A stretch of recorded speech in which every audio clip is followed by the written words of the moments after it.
To begin the sermon here, if you'll turn with me over to Malachi chapter 3. Malachi, the last book of the Old Testament.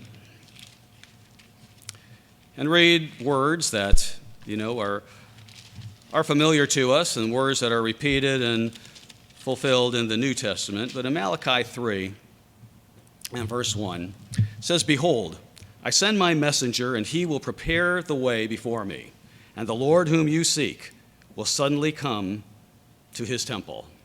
Even the messenger of the covenant in whom you delight, behold, he is coming, says the Lord of hosts." So there in Malachi it says that there is someone coming that will prepare the way for the coming of Jesus Christ. You know, without turning over to Mark 1 verse 3, that those very words are there at the beginning of Mark, that John the Baptist, he came before Jesus Christ to prepare the way for him. And he came with a message of repentance to a nation and to a religion and to a group of people who thought they were doing everything the way that God had wanted them to do, but they didn't realize how far off the track they had gotten. So John came with a message of repent. That might have startled the Jewish nation at that time, but he was preparing the way for Jesus Christ, who would come to them suddenly and preach the same gospel as John did. Let's go back to Isaiah, because it's mentioned there again in the book of Isaiah, because it was a notable event that John the Baptist would precede Jesus Christ and prepare the way for him. In Isaiah 40 and verse 3, it says, "The voice of one crying in the wilderness, prepare the way of the eternal, make straight in the desert a highway for our God. Every valley shall be exalted, and every mountain and hill brought low. The crooked places shall be made straight, and the rough places smooth. The glory of the Lord shall be revealed, and all flesh shall see it together, for the mouth of the eternal has spoken." Prepare the way for him. We read it several times in the Bible, and we see one of the ways in which God works. He prepares the way. It's interesting if you look through the commentaries and see that more than one of them will talk about preparing the way as something that happened back in the time of the East. Let me read from Barnes' notes that talks about this in relation to preparing the way. It says, "The idea is taken from the practice of Eastern monarchs who, whenever they entered on a journey or an expedition, especially through a barren and unfrequented or inhospitable country, they sent heralds before them to prepare the way. To do this, it was necessary for them to provide supplies and make bridges or find fording places over the streams, to level hills and construct causeways over valleys or fill them up, and to make a way through the forest which might lie in their intended line of march. This was necessary because these contemplated expeditions often involved the necessity of marching through countries where there were no public highways that would afford facilities for the passage of an army. The state of those countries in every age, where roads were almost unknown, and from want of cultivation, in many places overgrown with brambles and other thorny plants, which renders traveling, especially with a large retinue, unaccommodating and requiring this precaution of preparing the way." So when Isaiah would write, and when Malachi wrote, and when the people of the New Testament heard "prepare the way," they may have thought about what goes on before and the preparation that has to be to get from where your starting point is to where you're going. That's what they had in mind. How do we get there? We can't just send the king out. We just can't send out an army and just say, go there. You have to go, and you have to know how you're going to get there, and you have to have the way prepared so that you can see and have a path from the beginning to the end point. Back in the book of Revelation, we see the same concept in Revelation 16. As we look at the prophecies of the Bible, and we know what the end result of the prophecies are. God has given us a very good outline of where we're going, what is going to happen, that Jesus Christ will return, what's going to precede him before he returns, what the world will be like, what the day of the Lord is going to be like. In Revelation 16 and verse 12, it talks about the sixth angel, the sixth trump, if you will. It says, "The sixth angel poured out his bowl on the great river Euphrates, and its water was dried up, so that the way of the kings from the east might be prepared. Well, we know in Revelation, at the end of time, there's going to be the battle at Armageddon, and there's going to be those armies gathered against Christ. And somehow, from the kings of the east, a 200 million man army is going to have to make its way from there to Armageddon outside of Jerusalem. How will that happen?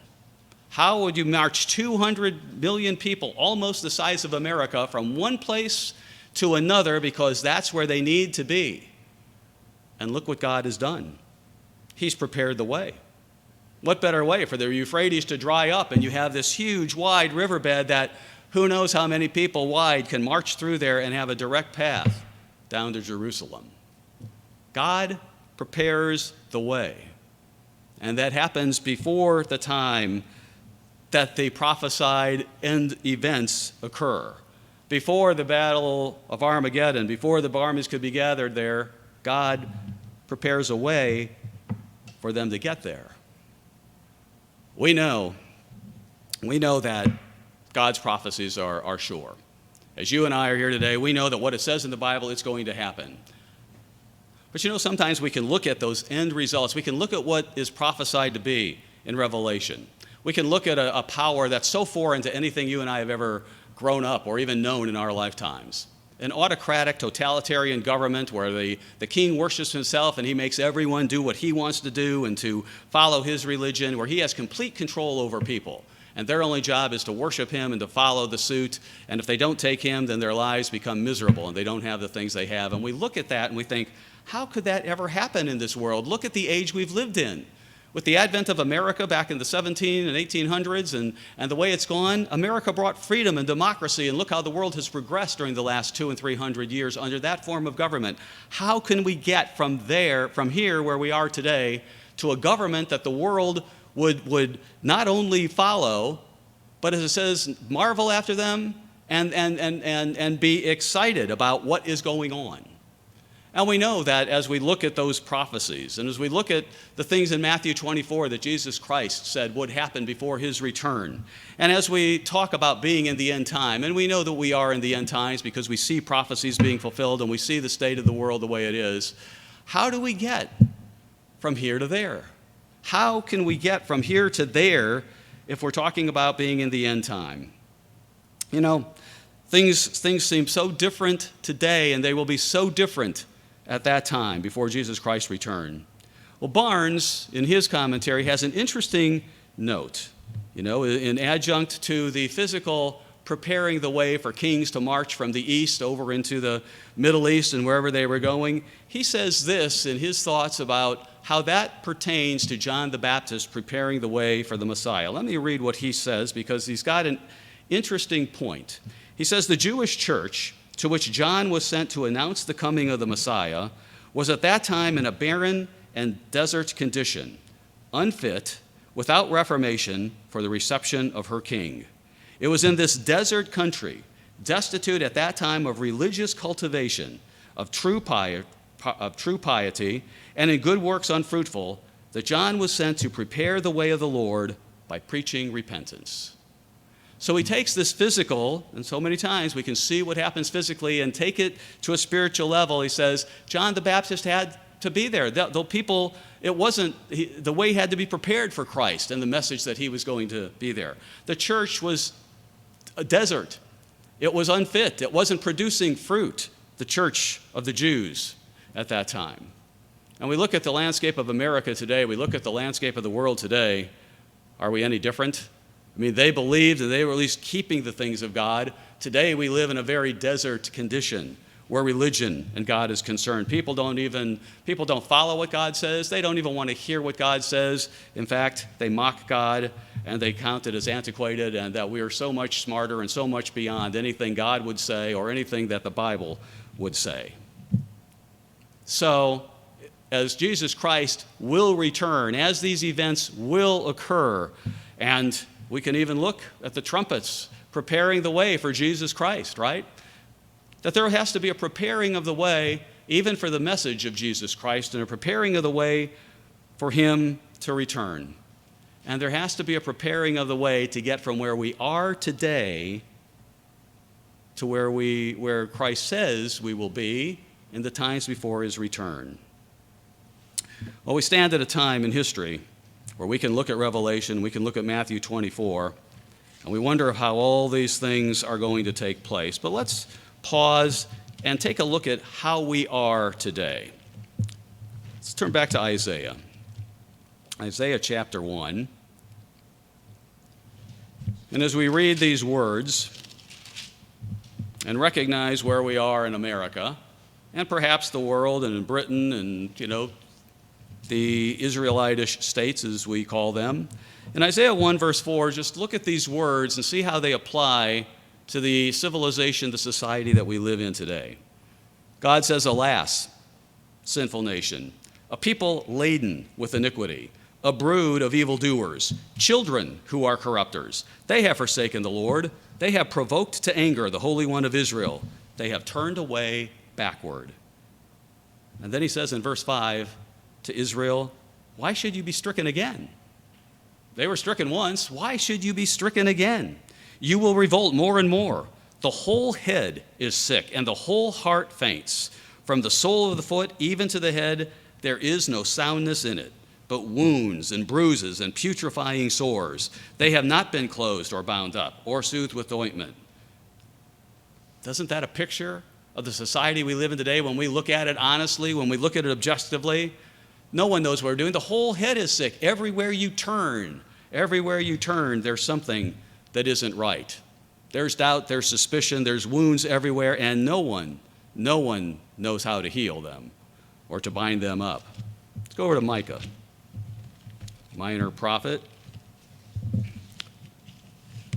Amos, Obadiah, Jonah, Micah. Now, Micah has some things to write that sound like us as well. Micah 7.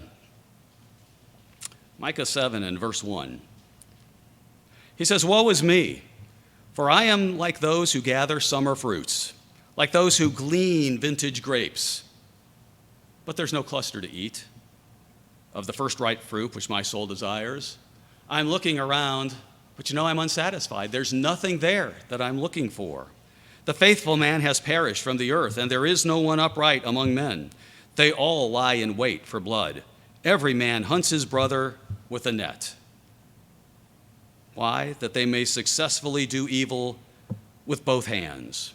And then he speaks of the corruption that marks this land, where he can't find the summer fruits or the grapes that he's looking for, the good fruit. That they may successfully do evil with both hands. The prince asks for gifts. He's always got his hand out. What's in it for me? How do I profit for this? He's not there with a public service attitude. He's not there with the true service attitude that leaders should have. The prince asks for gifts. The judge seeks a bribe. He's not interested in true justice. How do I do this? What is it that I have? Where does my opinion come in as opposed to the law? And maybe favoritism that comes in to the judgment as well. The judge seeks a bribe, and the great man utters his evil desire. The rich who say, "Yeah, this is what I want, and shouldn't everyone be listening to me?" Who knows what the end of it is, right? And you and I have seen the things during this pandemic time we've been living in, and things that have come across that indicate this or this about maybe some great men and what their desires are. So they scheme together. They know what's right. They've got a plan. They're working together. The best of them is like a briar. You know what a briar is like. You can't get close to it. If you touch it, you come close to it, you get pricked. It hurts. The best of them is like a briar. There's no softness there. There's no love. There's nothing there. The best of them is like a briar. The most upright is sharper than a thorn hedge. The day of your watchman and your punishment comes. Now shall be their perplexity. Now, what do we do? What's the answer to all of this? Where is the truth, as we ask? A question that we ask in the world that we live in today. Where is the truth? And that's the state, the verses that we've read of America today. And other nations as well, but we live here and we know well what's going on in this country as we watch the news and as we pay attention to what's happening. We're in a miserable state. And you look back over America's past. It's a glorious past. We're here on Memorial Day weekend, and there's time to think about, the triumphs of old and America, how it was founded. Excuse me, how it was founded. We can just even go back 70 years, right? You can look back at America, and as you look at her history and what American life was back through the decades that have led up to the 2020s here. You go back to the 50s, and history says it was kind of an idyllic time, kind of an idyllic time in American history. They'd come out of World War II, the country was at peace, there was a nuclear family, that the divorce rate was very low, people were working, people were going to church. It was a very calm time, and you had a very steady leadership in the White House during the 50s. But then everything changed as the decades produced. They said sometimes, maybe it was the shock of World War II and what had happened and what the world could be that made the people turn back to look at their true values and what values they would like to live by. But as the 60s came upon us, you had things happen. You had a birth control pill that was developed in the 60s, and sexual liberation began to be talked about. You had the hippie movement near the end of the decade. You had Vietnam, and people lost faith in their government, and they didn't want to fight another war. They didn't want to go someplace. And you had a whole counterculture that was developing in America. You had the Cold War going on at that time, and one of our allies became someone that we had to be afraid of. The Cuban Missile Crisis during that time, and the attitude in America changed. It led into the 70s. In the 70s, you had Watergate, more corruption in the government, a distrust of what was going on there. But then you had the notable Roe versus Wade decision that brought abortion to America and legalized the killing of the babies, of the unborn babies. You had a continuation of the drugs and the sexual revolution that continued through the 80s. In the 90s, you had a sex scandal in the White House, and you had an impeachment that went over in that, and it further brought down American morals, and it was just a time that occurred. We also saw some terrorism acts, some homegrown terrorism acts during that decade that people began to wonder what's going on and how can people do these things the way they do. As the 2000s began, you had 9/11 right there in September of 2001. And all of a sudden, the security that America always felt, a land that was bordered by two oceans, that had friends to the north and friends to the south, and all of a sudden, security is gone. There is someone who can attack us on our own shores. And we were attacked for the first time. That changed the way life in America was. Later on in that decade, we had the financial crisis in 2007 and 2008 that showed up our weaknesses and what the excesses that we had done. And experts will say that no one really knows how close we came to the brink of extinction back in those years. But it was God who kept the country going. In 2015, as we moved into the next decade, you had this notable Supreme Court decision that permitted same-sex marriage. And then along with that came all the litany of sexual perversion that all of a sudden became commonplace, championed, and touted as these people are truly free, et cetera, et cetera, et cetera. So as we would look back at Sodom and Gomorrah and know that Jesus Christ, said, as it was in the days of Sodom, it'll be at the time of the coming of the Son of Man, we might have looked way back then and said, how could America ever become like Sodom? And yet today we see that the land champions that and that has been permitted. And then we come up to the 2020s. Here we are today, and already in 2020, just the first year here of this decade, it doesn't technically start until 2021, but it's 2020, two notable things have happened. All those things in those past decade were preparing the way to the return of Jesus Christ. All of them brought about things and changes in our society, drove us further and further away from God and more about ourselves, even the prosperity that we have. Take us farther and farther away from God and draw us closer and closer to the times that Jesus Christ said would be there at the time of his return.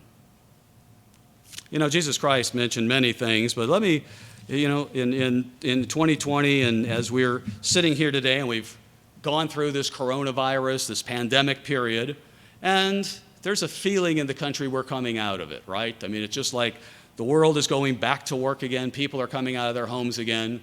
And it sounds like we're going past it, but it's time to pause, and it's good to pause and look and see, what did this period do? Could it have some prophetic implications in preparing the way for Jesus Christ and his return, preparing the way for the end time? You know, back at the beginning of 2020, it seems like decades ago. In 2020, back in January, Britain officially was dismissed from the European Union. There's no turning back. They're gone. They have to go through a period now where they have to go through all of their processes to, develop alliances and treaties with people and trading agreements and things. But back in January, it was officially done. It began back in 2016 when, in a surprise vote, I think, the British people said, we want to leave the European Union. We probably wondered as we watched Prophecy, and we knew that if indeed Britain was Ephraim and America is Manasseh, as we have taught, and as the Bible would indicate, and when you look at the prophecies, those countries fulfill perfectly what the latter-day prophecies of those countries would be. How could Britain, that's prophesied to fall in Hosea 5, be part of a European Union? Yet it didn't seem that there would ever be a time they'd be apart from it, but then we had that surprise in 2016 where the people over there voted to exit the Union, and it became final in 2020, opening the door, preparing the way for that prophecy where in Hosea 5 it says that America, or Ephraim and Manasseh and Judah would all fall within a new month, or within a new moon of each other. That couldn't happen, that prophecy, until something like that happened. No one foresaw it really, but it happened, and it's there. We look, and as we've talked about recently, not too long ago, I gave a sermon on the coming changes in the world order, and we talked about how in Daniel 11, it talks about who the end-time world powers will be. It'll be the kings of the north, the king of the south, and the kings of the east, as we just read, in Revelation 16. No mention of the West in Revelation, no mention of that in the end time, but today the world looks to the West. It's the Western powers that lead the world. It's America that's the economic might. It's America that's the military power. But at the time leading up to Jesus Christ's return, there is no mention of the West. The West has disappeared. The West is gone. And so we look at those things and we think, how could that be? Can America ever fail? It's so big, it's so rich, it's so powerful. How could something like that happen? Yet we know from Bible prophecy it will happen. But the way has to be prepared. We saw some of that being prepared as we've looked through the decades. We've seen some of that in 2001. We saw some of that in the financial crisis of 2007. We see some of that in 2015 with the pronouncements and the verdicts that bring us further and further away from God. And in 2020, in this coronavirus, we may see more and more things that have happened that prepare the way for the demise, the prophesied demise of modern-day Israel. So let's look at a few. Let's look at a few of those. Let's go back to Matthew 24. Matthew 24. Well, be turning to Matthew 24. Let me talk a little bit about the economy here. We know that in reading in Revelation 13, we see a beast that arises out of the sea, and the world marvels out of it. It's who can war with the beast, and he has everything, and we read then that it's the economic giant of the world. How does that power go from the West today to the king of the North then? Because it looks, and most people in America would say America is unbreakable. It's unsinkable. But look over the last few months what's going on in this country. Before we have talked about how does our economy, how is it so strong when we have the debt that we have? How is our stock market so high? It's not based on anything that the original intent of the stock market would be. It's more of an opinion poll now, and more of a roulette spin than it is anything based on the soundness of an economy. And we look at what's happened over the last, during this pandemic period, how many trillions of dollars have been poured into our economy, how much our debt has been increased. And it's been not just a United States phenomenon, it's been a global phenomenon. Europe has done the same type stimulus packages that we have. The world has pretty much given it up just to see the economy through, to offer, if you will, to the economic gods of this age to keep it going. And yet the debt is there, and there is a breaking point. You can't sustain that level of debt forever. The economists, I'm sure, scratch their head, but they don't really come out and say, but I think most people understand there is a breaking point and something has to give. And as the country talks about yet another stimulus and another $2 or $3 trillion to pour into this pandemic, look how that's weakened us. Somewhere along the line down the road, the way is being prepared that America's economy will fall. And when it falls, the fall will be great and it will be heard around the world, because the world has followed, and the world goes as modern-day Israel goes. And when modern-day Israel falls, the world will be in a state it has never been in before. It will be in a crisis that is never before in the history of the world, nor ever again will be what was coming upon us. But you're in Matthew 24. Let's look at some of the things that Jesus Christ said and bring it down to a more personal level of some of the details of the things that he said our lives would be like as the time of his return approaches. In Matthew 24, it's the Olivet prophecy. Down in verse 7, he wraps up the first four things that he says in there, the things that will come first. In verse 7, he says, "For nation will rise against nation, kingdom against kingdom, and there will be famines, pestilences, and earthquakes in various places." We've just been through a pestilence, if you will. We've been through a pandemic. That's mild compared to what is coming, would be my speculation. Famines, there have already been predictions by some of the experts that we're going to be seeing some very significant famines as a result of this, probably over in Africa, things that will really get our attention. And he says in verse 8, all these are the beginning of sorrows. We've just been through a beginning of sorrow. This coronavirus pandemic period that we've been through is certainly the beginning of sorrows. It's not the end of sorrows, but it's the beginning of sorrows. It had a purpose. It brought us along, and it's going to usher in a time that's different. No matter how things may go back, there will always be this thing hanging over us about what could be. Beginning of sorrows. Verse 9, he says, as he brings it home to a personal level to his disciples, "They will deliver you up to tribulation and kill you, and you will be hated by all nations for my name's sake."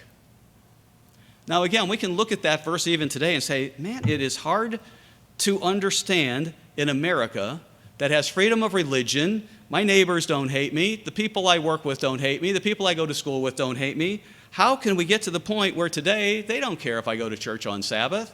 They just, if I'm a good neighbor, they're happy to do that. How do we get from here to a point that they will want to kill us for Christ's sake? Because we believe what we believe. How do we get from here to there? And there's still a road that will be prepared for that. But I think it has probably not gone unnoticed on any of us. As we've gone through this period of time, the churches have been looked on negatively during this time. It's the churches that, met together and that had an untold percentage of people who were infected because they didn't practice guidelines and they didn't heed the government's warnings. There hasn't been anything positive said about churches. It's all been negative. And and one of the things that we've had to look at is, if we were to meet together and someone contracted a virus, if someone was carrying it, they didn't even know because they were asymptomatic, what would happen? We would be on the news, we would be looked at in not a good light. Because the news and the media champions those things. To the point that it was just yesterday that President Trump had to step in and say, churches can meet. Enough is enough. But churches and God and the Bible, and whatever comes down the path, probably we will see more and more anti-religion, anti-church. the church will preach the gospel strongly before the return of Jesus Christ. And as God directs that gospel message to be stronger and stronger, and as the church and his people cry aloud and spare not and show the people their sin, there will be some price to pay for that. And there will people, it says down in verse 11, many false prophets will come. In response to that, don't believe what these people have to say. Everything is going to be fine and good. Follow me, follow me, follow me. And as the message gets stronger and as God allows that message to sink in some whatever way he decides to do it, to get that message out to people, there will be a response. And people will hate the messenger. They hated Christ, the messenger of the kingdom. They were his own people. They were Jews. They thought they had it all.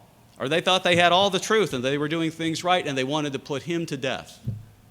There will be things between now and then, if we keep our eyes open, that we see further this along to the point where we will be able to see we will be hated by all nations for Christ's name's sake.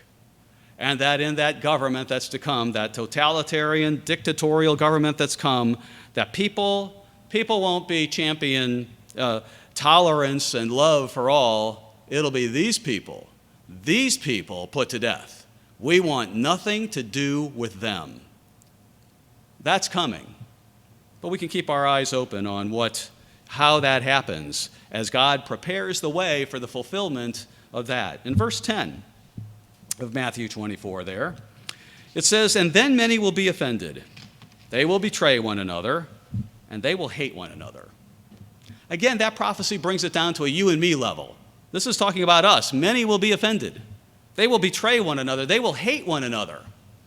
And we live in a society today where it is very notable that, people do get offended very easily.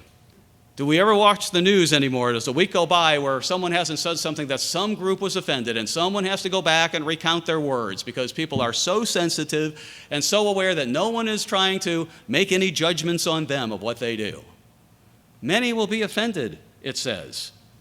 As we've gone through this pandemic crisis, we'll betray one another. Another thing that's difficult to see, could we have seen a year ago, how would people betray us?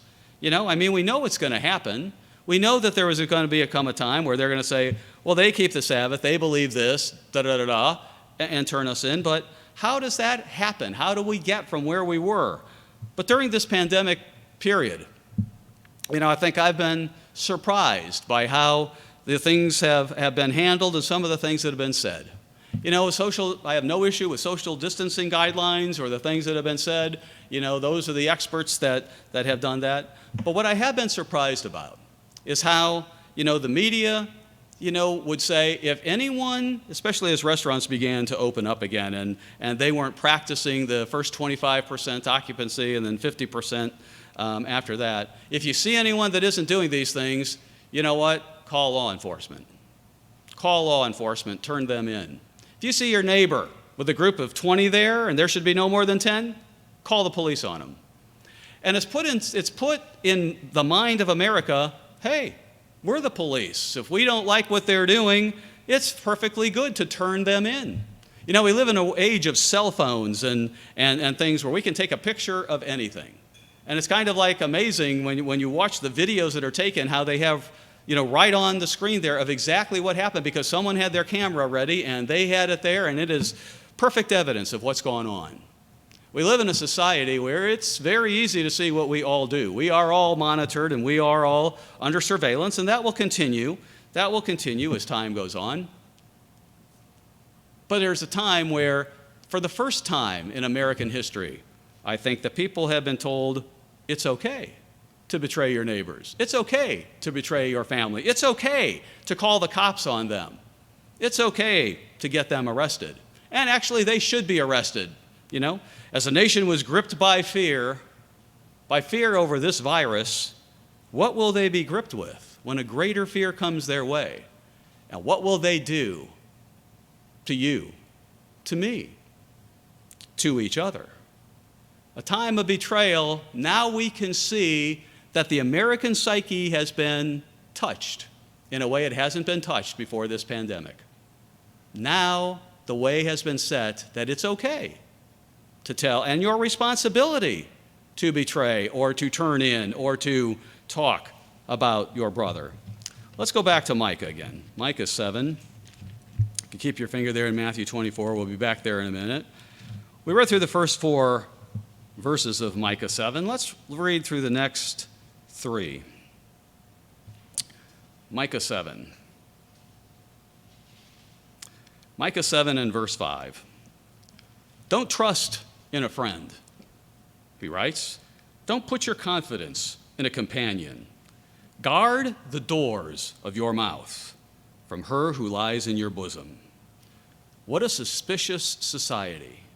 What a society where you have to kind of watch every word you say. A society like we live in today, where many people are even afraid to say who they would support for the leader of the land. Has there ever been a time where there's been a time of suspicion and people need to just, I can't say that, I have to watch every word I say. That's where America has come, not just through the pandemic, but over the last 4 and 5 years. Look how America has changed. Guard the doors of your mouth from her who lies in your bosom. For son dishonors father, daughter rises against her mother, daughter-in-law against her mother-in-law. A man's enemies are the men of his own household. How true is that? That's what Christ was talking about. That's where it's going. You know, as Micah writes here, he looks at it and thinks, what a hopeless situation. What a place to live. You can't trust your leaders. No one is producing any fruit. They're far from God. I can't even trust people. And he comes to the only logical conclusion that there is. He says in verse 7, therefore I will look to God. I will wait for the God of my salvation. He will hear me. The same place that our hope needs to be, the same place that we need to be looking to more and more.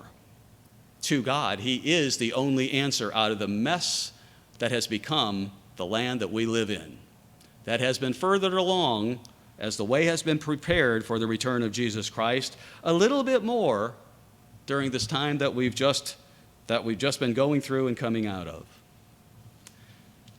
Well, the last part of Matthew 24 that we were in, said that people will offend one another, many will be offended, you hurt my feelings, how could you say that, they'll betray one another, and they will hate one another.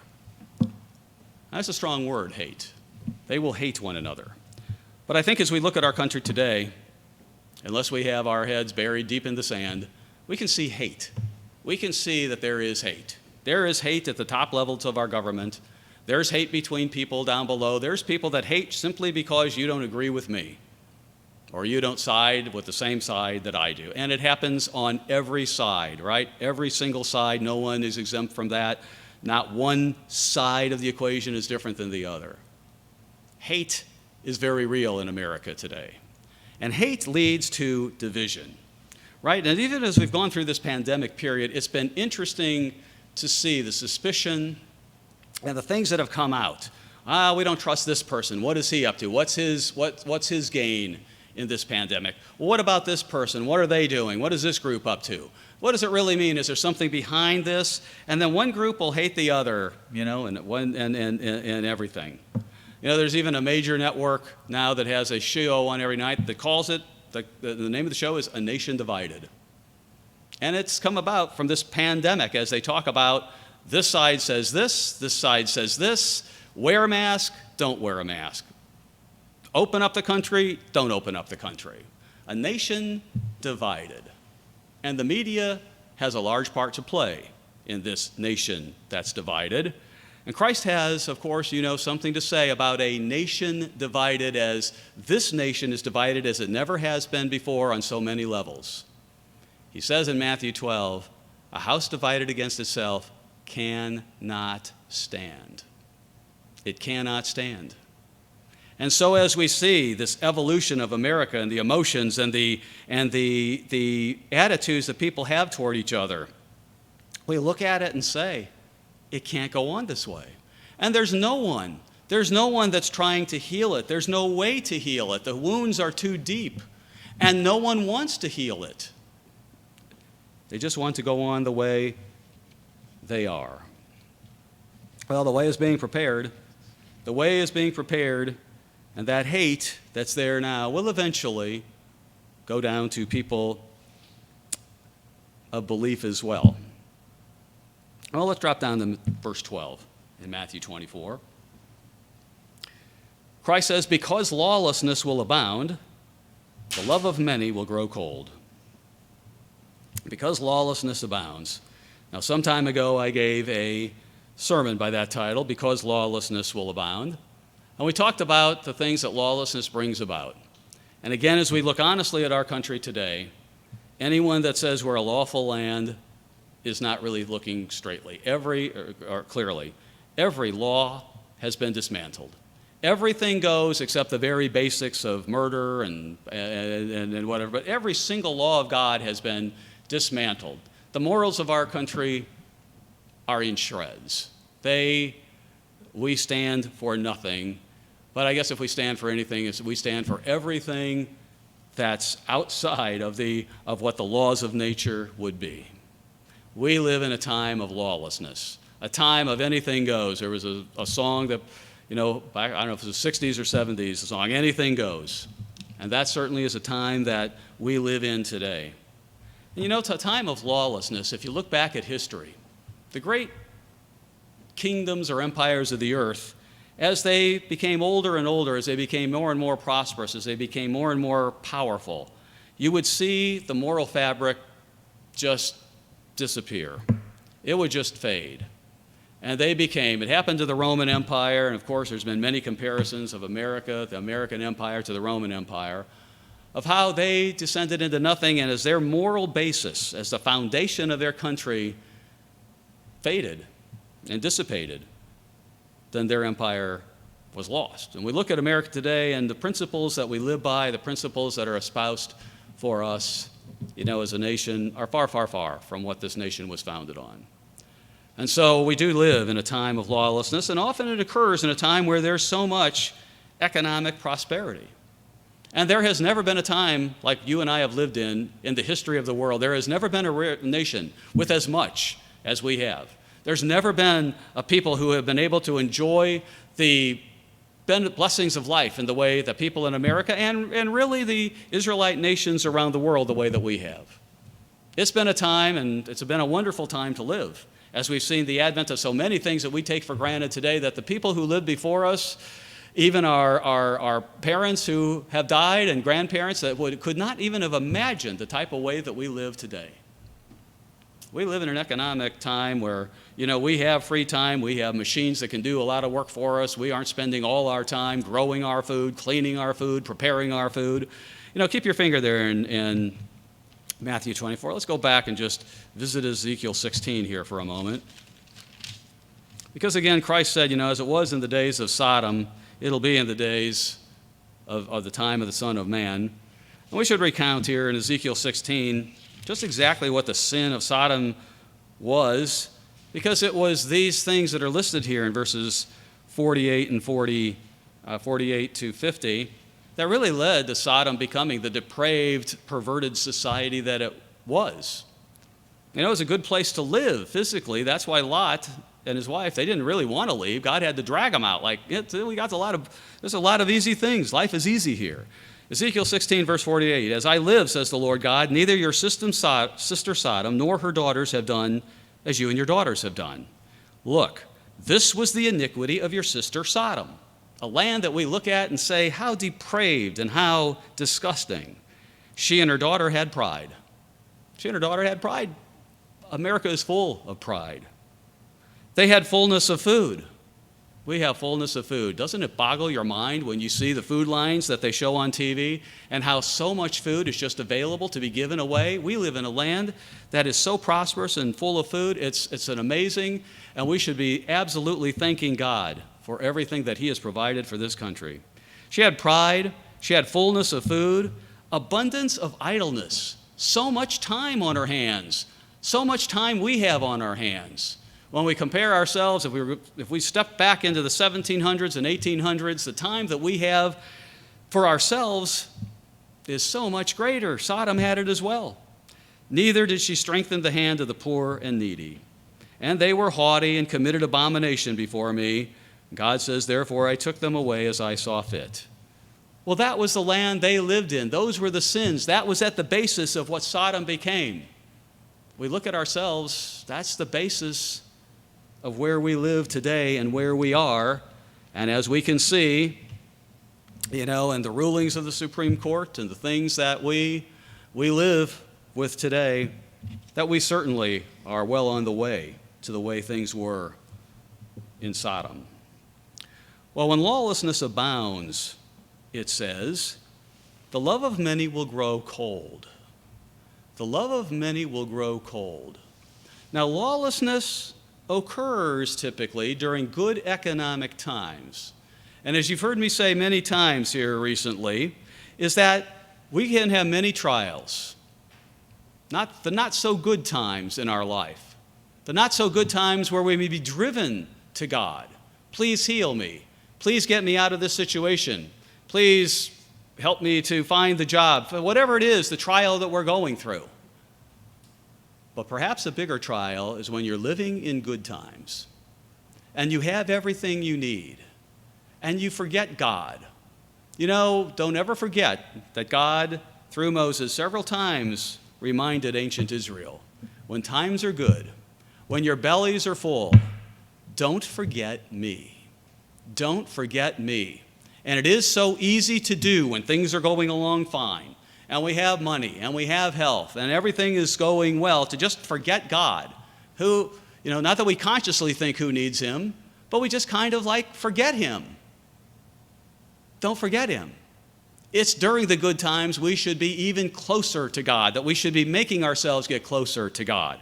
We should be praying more, asking him to give us the strength. We should be with each other more. We shouldn't be neglecting our salvation. We shouldn't be delecting the opportunities that we have to be together and to learn his word.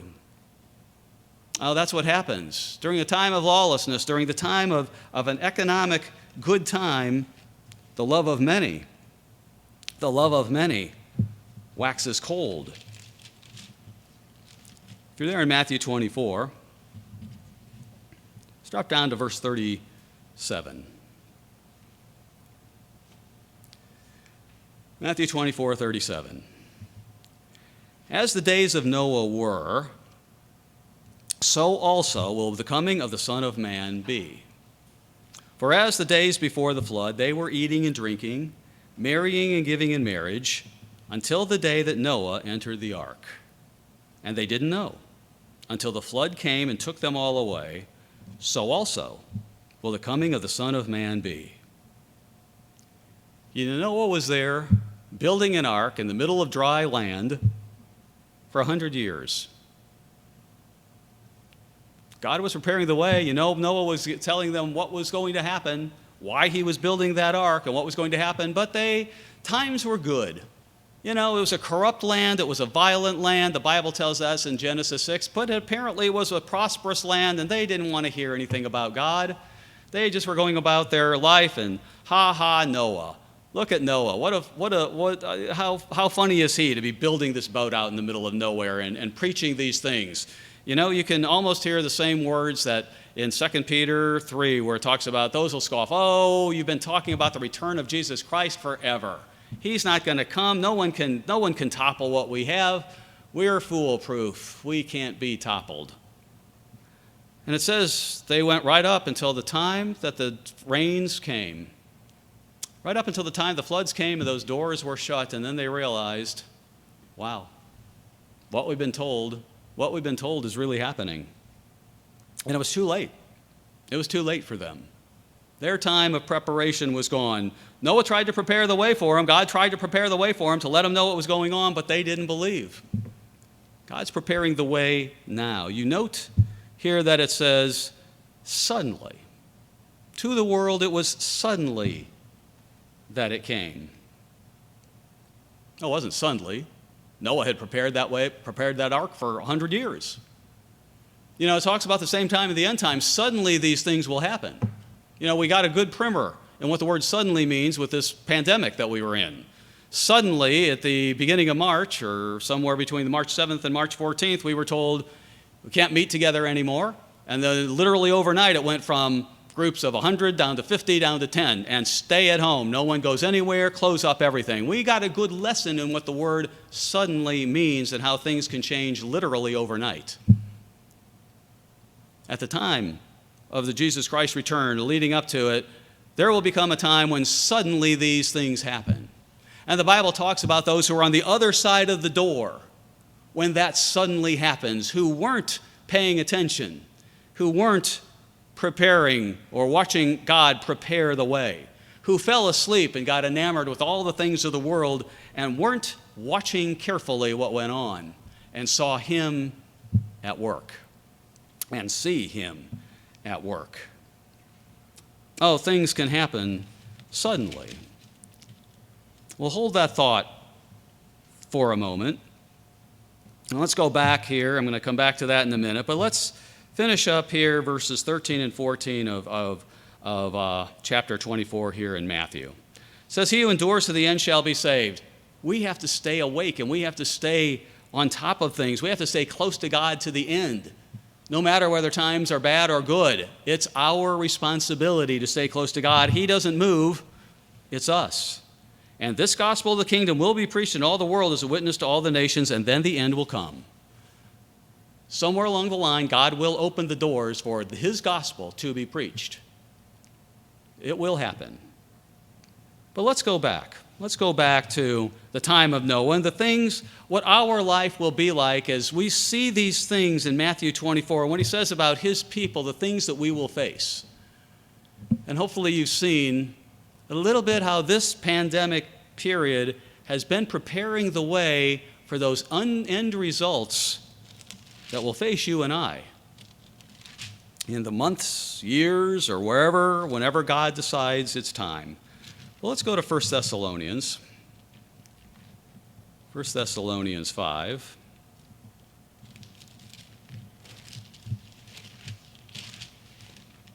First Thessalonians 5. Let's read through the first 11 verses here of 1 Thessalonians 5, because Paul talks about the end times, the times that we're in, the times that we've been talking about. And I'm talking about how God prepares the way, little by little. Sometimes many steps, then it may stop for a little bit, and then more steps until we get to where he says it will be. 1 Thessalonians 5, verse 1, "Concerning the times and the seasons, brethren, you have no need that I should write to you, for you yourselves know perfectly that the day of the Lord so comes as a thief in the night. For when they say peace and safety, when they say peace and safety, then sudden destruction comes upon them as labor pains upon a pregnant woman, and they shall not escape." There's a world of meaning in that verse. Don't be surprised. I have absolutely no idea. It's God who directs the things of earth. Don't be surprised if we enter into a time that is economically strong, where you might hear people saying, "Oh, the world has gotten really safe. Look at what has happened. We can do whatever we want." I don't know that that's going to happen. I have no idea. God knows what is going to happen. But notice what Paul says here. When they say peace and safety, then sudden destruction comes. The completion of the preparing of the way has taken place, and then sudden destruction comes as labor pains. You know what labor pains are? They indicate the baby's about to be born. As labor pains come upon them, the return of Jesus Christ is imminent. The new world order, the land, where Jesus Christ is King of Kings and Lord of Lords, comes upon them. But there is that time that leads up to it, and he says, "And they shall not escape." Paul tells the people, don't be asleep. He'll say that here in a verse later on. Don't be asleep. Keep your eyes open. Don't get lulled into it. Don't think, "Oh, everything's okay. It's going to go on for decades more, centuries more. America can never fall. Everything is good, and we've got decades ahead of us." Always keep that sense of urgency. Always keep your eyes on God. Always stay close to him and put on that armor of God daily, because you don't know, none of us know, when that sudden destruction will come. And none of us want to be in a state where the door is shut behind us and we find ourselves on the outside looking in because we simply weren't prepared. Verse 4, Paul goes on, he says, "But you, brethren, are not in darkness, so that this day should overtake you as a thief. You know better. It's going to take the world as a thief, but that shouldn't happen to you. You are all sons of light and sons of the day. We are not of the night, nor of darkness. Therefore, let us not sleep, as others do, but let us watch and be sober. For those who sleep, sleep at night, and those who get drunk are drunk at night. But let us who are of the day, let those of us who are of the light be sober, putting on the breastplate of faith and love, and as a helmet the hope of salvation. For God did not appoint us to wrath, he called us. And if we're living our lives in concert with him, if we are allowing his Holy Spirit to produce the fruits and to produce the character that he wants to see in us, he didn't appoint us to wrath, he appointed us to salvation. God didn't appoint us to wrath, but to obtain salvation through our Lord Jesus Christ, who died for us that whether we wake or sleep, we should live together with him. Therefore, comfort each other and edify one another, just as you are doing." Come back together again, comfort one another, love one another, build up one another, encourage one another. Do the things of God on all levels. Stay close to him and get even closer to him as if and when things get better. Let me close in Isaiah again. I opened up with some verses about preparing the way, and we've been talking about how through this time you and I have lived in, a time like none of us expected, none of us have lived through before, what has happened and how things have been moved along even in the psyche of the people around us that we can see Revelation and the prophecies, that we can see the prophecies and the end results of them. But let's look at Isaiah 62. Here, again, God has inspired Isaiah to talk about preparing the way, what he is at work now. We prepare ourselves, but God is preparing the way. Let's not ever close our eyes to what God is doing and get lulled to sleep. Isaiah 62, verse 10, Go through the gates, prepare the way for the people, build up the highway, take out the stones, lift up a banner for the peoples." You can feel the excitement in here. Prepare the way for them to come, just like it talks about in Isaiah 35, when the way will be prepared for Israel to go back to where God had wanted them to be.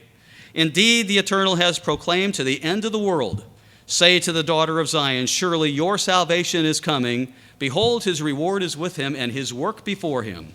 And they shall call them the holy people, the redeemed of the Lord. And you shall be called, sought out, a city not forsaken."